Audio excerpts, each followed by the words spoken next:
Ano novo chegando e muita gente rúbia precisando queimar umas gordurinhas que conquistaram no final do ano ou nos últimos anos. Se você está precisando queimar umas gordurinhas, tentou e não conseguiu, saiba que agora vai dar certo, porque nós juntos aqui selecionamos 7 dicas que vão te ajudar a conseguir ter resultado de verdade. Eu sou professor de educação física, estou há mais de 20 anos ajudando pessoas a emagrecer.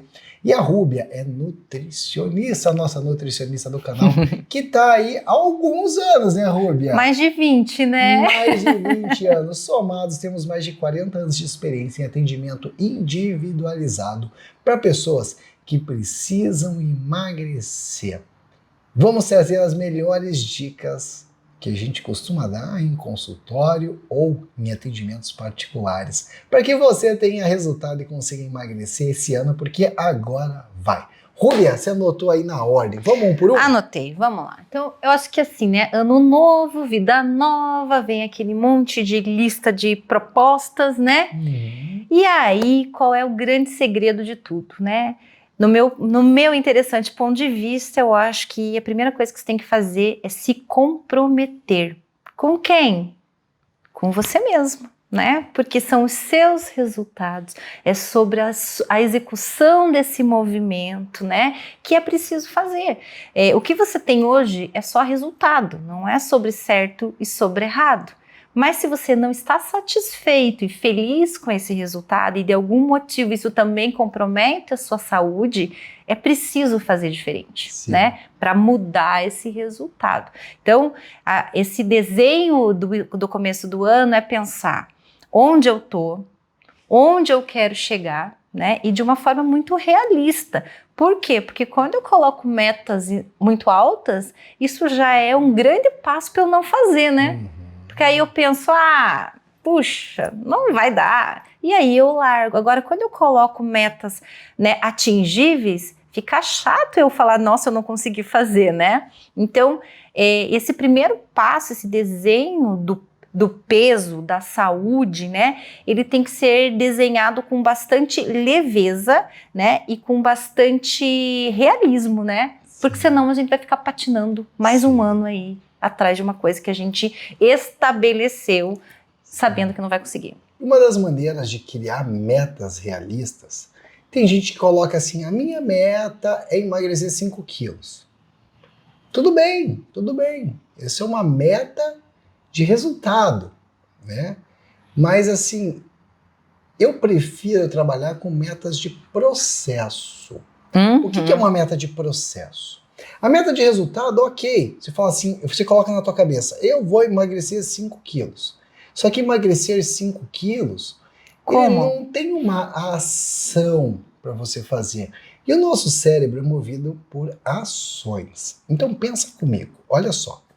Se você coloca, ao invés disso, falar, eu vou caminhar 5.000 passos todos os dias e vou começar a controlar no meu aplicativo do celular, isso é uma ação. E é mais fácil de conseguir.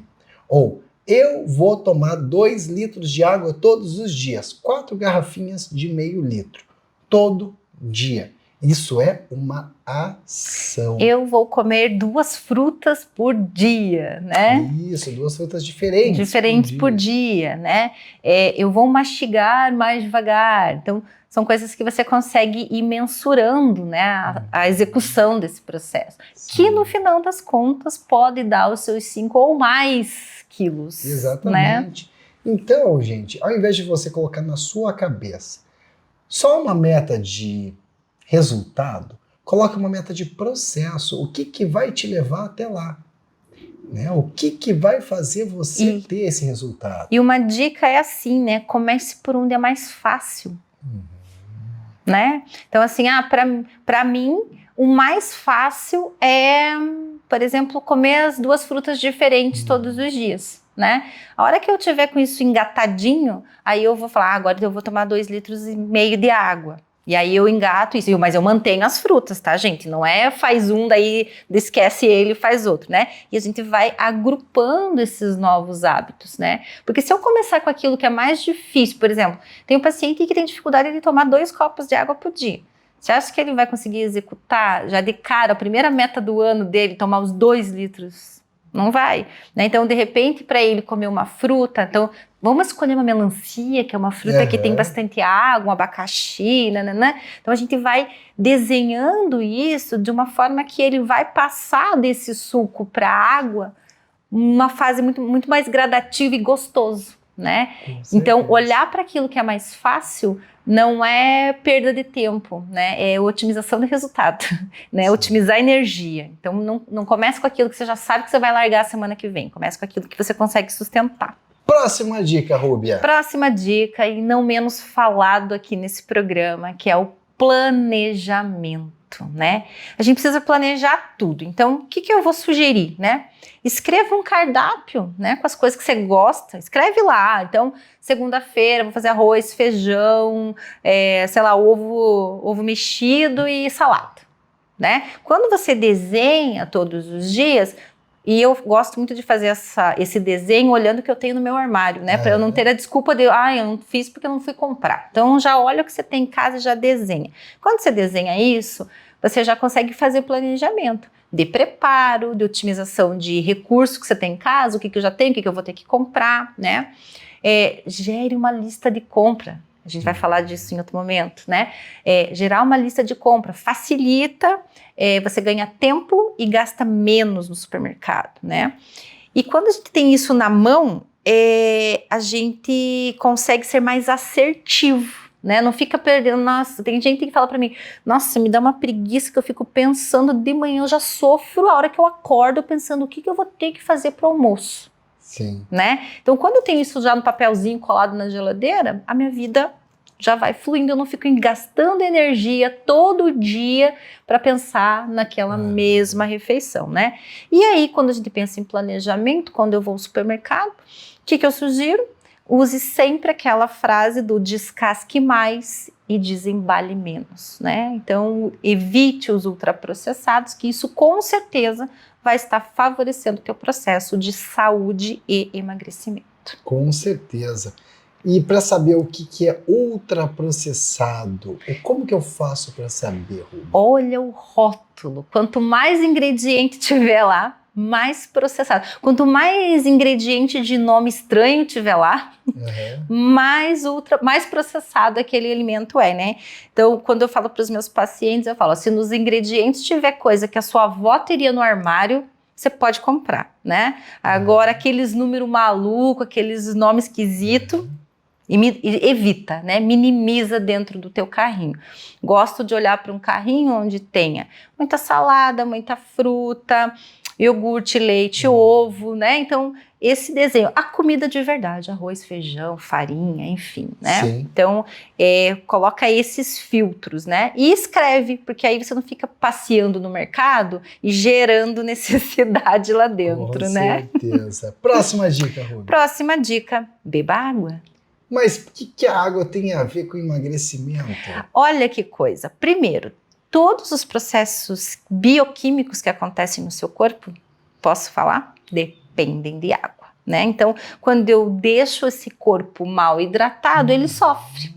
E aí ele não consegue executar, né, com eficiência todos os processos. E vou dizer para vocês que para emagrecer tem um monte de reação química que precisa acontecer, né?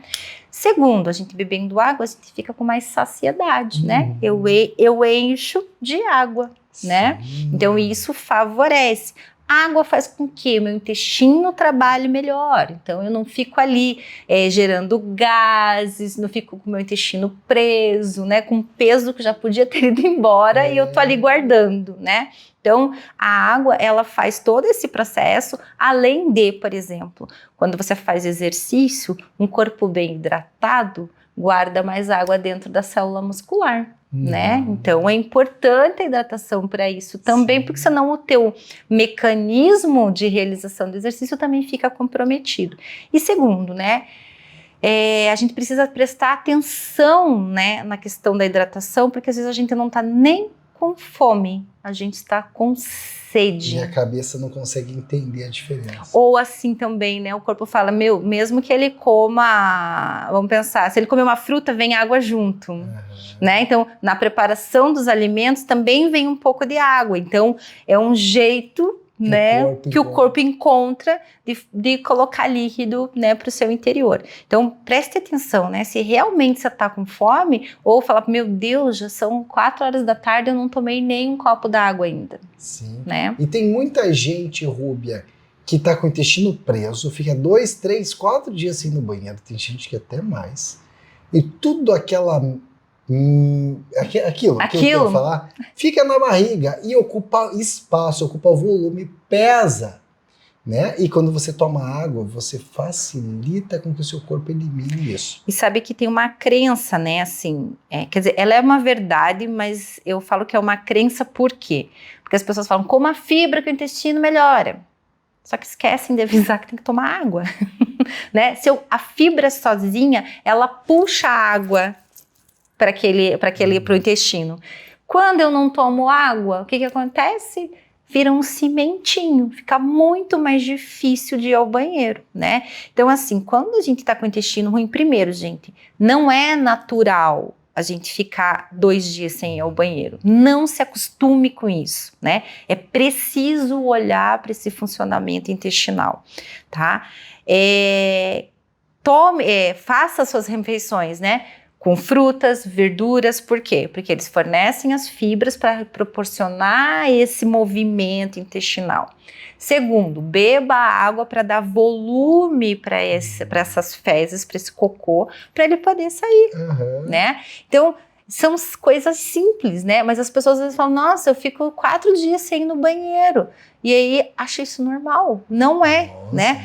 Então aí a gente distende porque aquele material está parado, o intestino é cheio de micro-organismos que ficam fermentando isso, né? Fica parado, o pouco de água que tem ali, o intestino está absorvendo, porque o intestino é uma superfície absortiva, né? Então quanto mais tempo parado, menos água vai ter, né? E o desconforto, né? Então a gente brinca que as pessoas ficam enfesadas, né? Quando elas não vão ao banheiro, mexe com o humor das pessoas, né? Então, se você tem esse desconforto intestinal, procure ajuda, procure auxílio, porque isso não é natural. Sim. Mas, Rúbia, quem já tá com a perna inchada, com o corpo todo inchado, cheio de água, precisa tomar mais água? Daí acha que vai tomar água e vai inchar mais, né? Então, assim, quanto mais água, menor o processo de inchaço, de edema, de retenção hídrica, né? Então, a gente precisa fazer o corpo trabalhar a nosso favor, né? O processo de inchar, a gente também precisa ficar muito atenta, que às vezes está muito linkado ao consumo de sal. Né? Então, diminua a quantidade de sal, você pode sim também dar uma murchadinha. Ou baixo consumo de água. Ou baixo consumo de água. Porque o corpo começa a reter mais. Porque ele não quer promover. Assim, ó, a gente precisa entender que o corpo ele tá sempre se defendendo das loucuras que a gente faz. Né? Então, entenda, se ele tá retendo é porque alguma maluquice a gente tá fazendo. Então, que tal a gente experimentar tomar água, né? O calor proporciona também que a gente fique com os pés mais inchados. Então, tá vendo que o pé tá inchando? Aumenta o consumo de água, que você vai ver que vai dar uma melhorada nesse processo. Com certeza. Mais alguma coisa, Rúbia? Tem outra dica, né? Uma coisa muito básica, quando você for almoçar, jantar, enfim, qualquer refeição que você for fazer, não coloque as panelas à mesa. Por quê? O que não é visto não é lembrado. Exatamente, né? Então, se a gente deixa as panelas à mesa, eu acabei mais um pouquinho disso, mais um pouquinho daquilo, mais um pouquinho daquilo outro. Ou, não, vai sobrar só um pouquinho, então eu vou comer, né? Se a gente faz o prato, deixa as panelas lá no fogão, serve e vai sentar para comer, se concentra naquilo ali. Mas vai sobrar um pouquinho, tudo bem. Depois, na próxima refeição, eu completo com alguma coisa e aproveito aquele alimento que sobrou. Isso faz muita diferença, né? Porque às vezes a gente nem percebe e já deu 2 colheradas de coisa que não precisava estar comendo. Associada a esse processo de não colocar as panelas à mesa, vem o hábito de mastigar devagar. Né? Então, se eu como mais devagar, se eu tenho mais pausadamente, se eu descanso os meus talheres, né? Esse processo você vai ver que você consegue comer menos, né? Às vezes eu dou de exercício para os pacientes assim, ó, faz o prato, come metade e vai pendurar uma roupa. Você vai ver que você nem precisaria comer o resto. Você vai falar, nossa, sobrou a comida. Por quê? Porque a gente acaba colocando mais comida do que a gente de verdade precisaria, né? E aí, como tá no prato, eu vou comer, né? Então, façam esses testes, né? Por exemplo, sirva-se da metade, daí, sei lá, vá dando uma organizada na cozinha. Se dali 15, 20 minutos ainda tiver com fome, pega, escolhe mais uma coisinha, mas são testes que a gente vai fazendo para reconhecer qual a questão? A da saciedade, né? Que a gente não acredita, mas a gente pode se saciar com muito menos. Com certeza. Tem mais alguma dica, Rubia? Eu tenho mais 3 dicas, né? Caramba!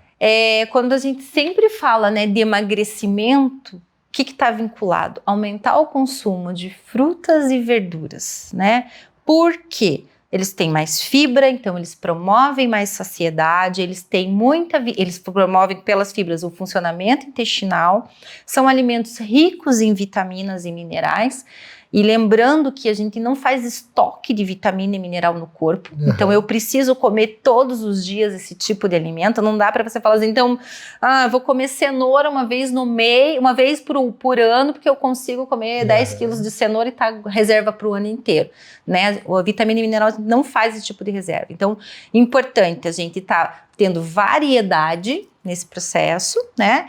E ter isso disponível, né? Então aí, de 2 a 3 frutas diferentes no dia, 2 a 4 saladas no dia, isso faz diferença para o teu metabolismo trabalhar com mais, sabe assim, com mais liberdade, né? Porque senão ele vai estar sempre trabalhando com uma lista de prioridade, né? Porque ele vai linkar do que é mais importante para o funcionamento dele para o que é menos importante. Então, se a gente puder dar esse fornecimento contínuo para ele, a gente evita esse estresse dele ter que ficar o tempo todo priorizando, né? E junto com as frutas e verduras, a gente aprender e descobrir que tem muita coisa gostosa para ser feito assada ou cozida, né? Porque quando a gente faz uma pesquisa, a gente vê que as pessoas tendem a ir para o consumo das frituras, né? Porque fritura potencializa o sabor do alimento, né? E daí, claro, um paladar treinado para fritura vai achar que o assado não é tão bom, que o cozido não é tão bom. Então, a ideia é que a gente treine esse paladar para comer menos frituras e mais assados e mais cozidos, né? Aí, o coma devagar que a gente já falou. E a última, e não menos importante, começou o ano, vamos retomar o ritmo das atividades, né? Pensar que isso é algo para a vida. Começar a mexer o corpo, tirar a ferrugem, tirar a teia de aranha. Tem gente que levanta o braço só até aqui, Rúbia. Na hora que levantar o braço um pouquinho mais, vai arrebentar as teias de aranha embaixo do braço. Né? Por quê? Porque tá na zona de conforto, né? Então vamos ampliar essa zona de conforto. Vamos ser tão legal fazer exercício quanto é ficar assistindo um programa na televisão, né? Com certeza. Acho que essa acho que talvez o grande desafio, né, do ano, porque às vezes a gente quer lá em outubro construir o corpinho pro verão, né? E não é o corpinho, a gente constrói todos os dias durante o ano todo, né? E não é pro verão, gente, é pra vida, né? Para ter longevidade, para ter mobilidade, para ter saúde, né? Então, é um caminho que eu acho que a gente precisa acolher, né? De autocuidado, de amor, entender que os 15 minutos ou 30 minutos que a gente está fazendo exercício é um momento que eu estou olhando para mim, é o meu presente, né? E que isso vai me fazer chegar melhor lá na frente. Então não é agora, não é só agora, né? Tem o imediato? Tem, claro que tem, né? A liberação dos hormônios, sensações e tal, mas o que eu estou fazendo hoje é para construir para daqui 5, 10 anos, né? Então comece agora, por favor, dá tempo. E saiba que treinos curtinhos de 10 ou de 15 minutos já são suficientes para levantar bastante o seu metabolismo. Se você fez uma sequência de exercícios que ficou ofegante, aumentou um pouquinho a frequência respiratória, é sinal que você está no caminho certo e que você já estimulou o seu corpo. Se você quiser treinos intensos, sem impacto, perfeito para mulheres com mais de 50 anos, entre para o Clube do Aurélio, vou deixar o link aqui na descrição do vídeo e lá no primeiro comentário. E se você quiser mais dicas sobre nutrição, siga a nossa nutricionista Rúbia nas redes sociais. Você vai encontrar no Instagram da Rúbia que está mostrando aqui embaixo. Eu tenho certeza que você vai adorar. Rúbia, feliz ano novo! Feliz ano novo! Vida nova! Vida nova! Escreva nos comentários qual é o hábito que você mais gostou, qual é a estratégia que você mais gostou nesse vídeo e que você vai colocar em prática. Tenha uma atitude, escreva aqui embaixo, porque assim você já programa o seu cérebro para entrar em ação e ter uma vida mais saudável. Escolha uma das dicas, escreva nos comentários, porque eu vou fazer questão de ler cada um dos comentários que estão aqui embaixo. Um abraço e feliz ano novo! Feliz ano novo! Tchau!